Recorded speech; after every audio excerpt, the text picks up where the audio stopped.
ചില സ്നേഹം നിറഞ്ഞവരെ ഇന്നത്തെ സുവിശേഷത്തിൽ നമ്മൾ വായിച്ചു കേട്ടത് യഹൂദ റബ്ബി ആയിട്ടുള്ള നിക്കോദെമോസ് ഈശോയെ കാണാനായിട്ട് വരുന്നതാണ്. രാത്രിയുടെ മറവില് ഇരുട്ടായിരിക്കുമ്പോഴാണ് ഇദ്ദേഹം ഈശോയെ കാണാനായിട്ട് വരുന്നത്. കാരണം പകൽ സമയത്ത് വന്നാൽ അദ്ദേഹം റബ്ബി ആയതുകൊണ്ട് തന്നെ മറ്റുള്ളവർക്കൊരു പുതപ്പാകും എന്നുള്ള രീതിയിലാണ് ഇദ്ദേഹം എന്നുള്ളത് കൊണ്ടാണ് ഇദ്ദേഹം രാത്രിയുടെ മറവില് ഇരുട്ടായിരിക്കുമ്പോൾ വരുന്നത്. ഈശോയോട് പല കാര്യങ്ങള് ചോദിച്ചറിയുന്നുണ്ട്. അപ്പൊ ഈശോയോട് ഈ കാര്യങ്ങളൊക്കെ ചെയ്യാനായിട്ടല്ലേ, നീ പറയുന്ന കാര്യങ്ങളൊക്കെ സ്വീകരിക്കാനായിട്ട് ഞങ്ങൾ എന്ത് ചെയ്യണം എന്നൊക്കെ ചോദിക്കുമ്പോൾ ഈശോ പറയുന്നുണ്ട്, വീണ്ടും ജനിക്കണം എന്ന് പറയുകയാണ്.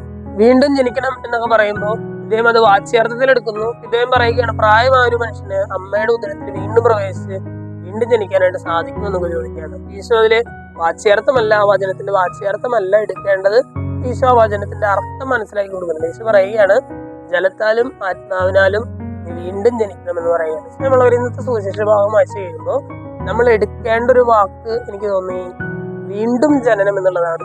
നമ്മൾ പല കാര്യങ്ങളിലും ഒരു വീണ്ടും ജനനം നമുക്ക് ആവശ്യമാണ്. നമ്മൾ പലപ്പോഴും നമ്മുടെ ഫോണും ലാപ്ടോപ്പും ഒക്കെ നമ്മളിങ്ങനെ റീസ്റ്റാർട്ട് ചെയ്യാറുണ്ട്. കാരണം എന്താണ്, ചില സമയത്ത് ഇങ്ങനെ സ്റ്റക്ക് ആവുന്ന സമയത്ത്, അല്ലെങ്കിൽ നമ്മുടെ കയ്യിൽ ഇത് ഒതുങ്ങുന്നില്ല എന്ന് തോന്നുമ്പോൾ, അല്ലെങ്കിൽ നമ്മുടെ കൈ വിട്ടുപോയി എന്നൊക്കെ തോന്നുമ്പോൾ നമ്മൾ എന്ത് ചെയ്യും, നമ്മളത് വീണ്ടും റീസ്റ്റാർട്ട് ചെയ്യും. അപ്പോൾ ഒരു പക്ഷെ ആ സിസ്റ്റം തന്നെ ശരിയായിക്കോളും. അതിനൊരു പുതിയൊരു തുടക്കം ലഭിക്കുകയാണ്. ഇന്നത്തെ സുവിശേഷത്തിൽ നമ്മളോട് ഈശോ പറയുകയാണ്, വീണ്ടും ജനനം വേണം. എന്തിന് വീണ്ടും ജനനം വേണം? ജലത്താലും ആത്മാവിനാലും നീ വീണ്ടും ജനിക്കണം എന്ന് പറയുകയാണ്.